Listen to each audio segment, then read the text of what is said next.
Ako si Hannah. Isinilang na visually impaired.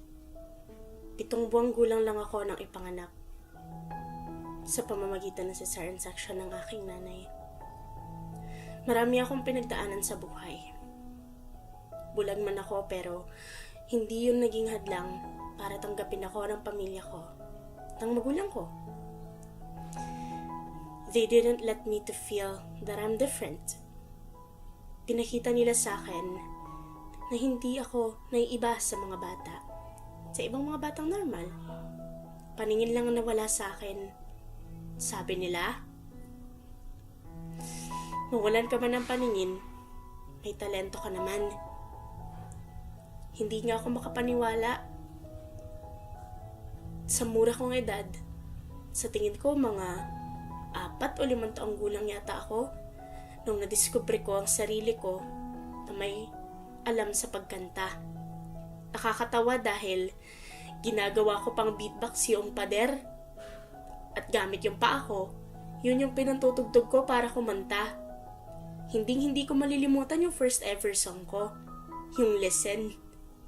Lagi nga yun sinishare ni Mama sa Facebook sa tuwing nakikita niya yun or bumabalik sa memories niya. Nakakatawa dahil ayun nga, yun yung kauna-unahang kanta na pasigaw-sigaw pa akong kumakanta nun. Kasi hindi ko pa naman talaga alam yung proper way ng pagkanta noon eh. As in wala lang. Nagtagal ng ilang taon yung ganong uri ng pagkanta ko. Pasigaw, walang emosyon, laging high pitch. Pero nung umabot na ako sa mga edad na 10 o 11, nag-attend ako ng voice lesson sa Center for Pop. 12 sessions yon. Every Saturday, lagi akong pumupunta doon. Supportive naman ang magulang ko dahil palagi nila ako sinasamahan at tinihahatid kada session hanggang sa natapos ko. At alam nyo, sa voice lesson na yon, natutunan ko yung tamang way ng pagkanta, vocalizations, at ang importance ng emotion kapag kumakanta ang isang tao. Hindi pa dyan nagtatapos ang paglalakbay ko. 9 na taong gulang ako nang magsimula sa grade 1. Naka-inclusive ako. Oo, natagalan ako sa pag-aaral ng braille at iba pang skills. Ang totoo, 4 na taong gulang pa lang ako nang magsimula ako sa daycare sa tulong ng aking butihing guro na si Ma'am Rona. Ang dami-dami kong natutunan mula sa kanya sa mga panahon na naging student niya ako at hanggang ngayon.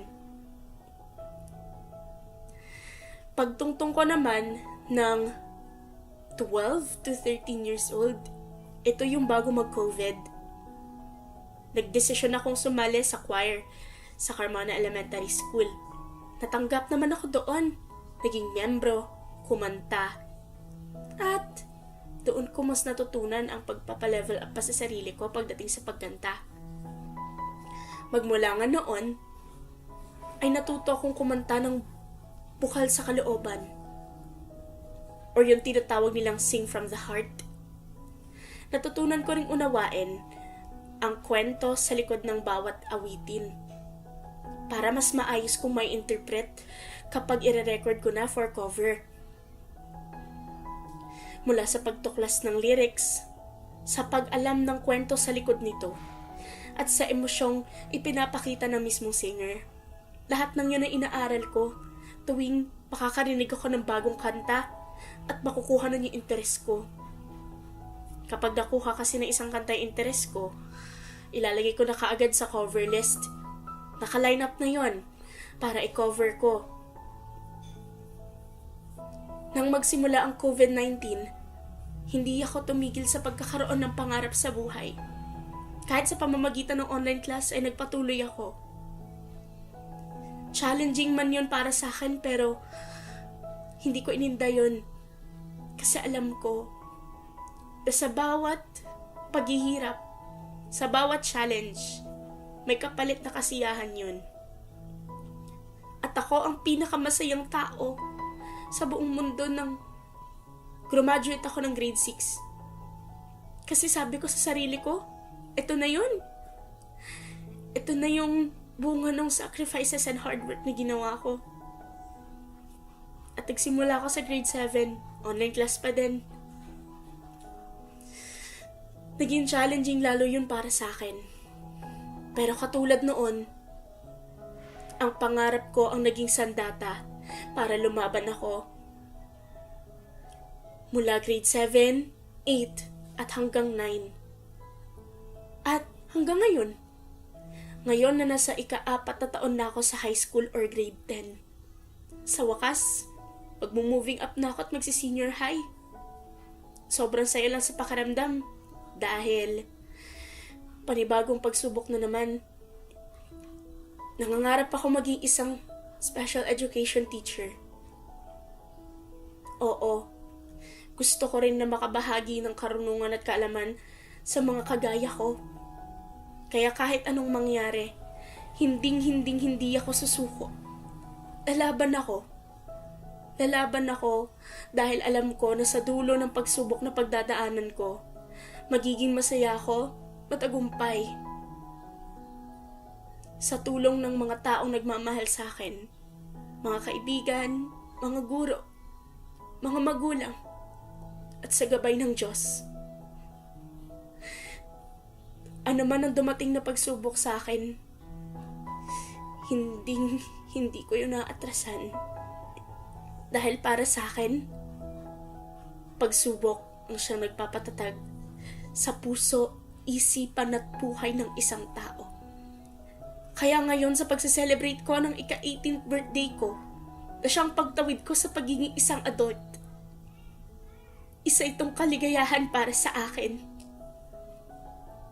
Isang napaka-importanting araw para sa akin.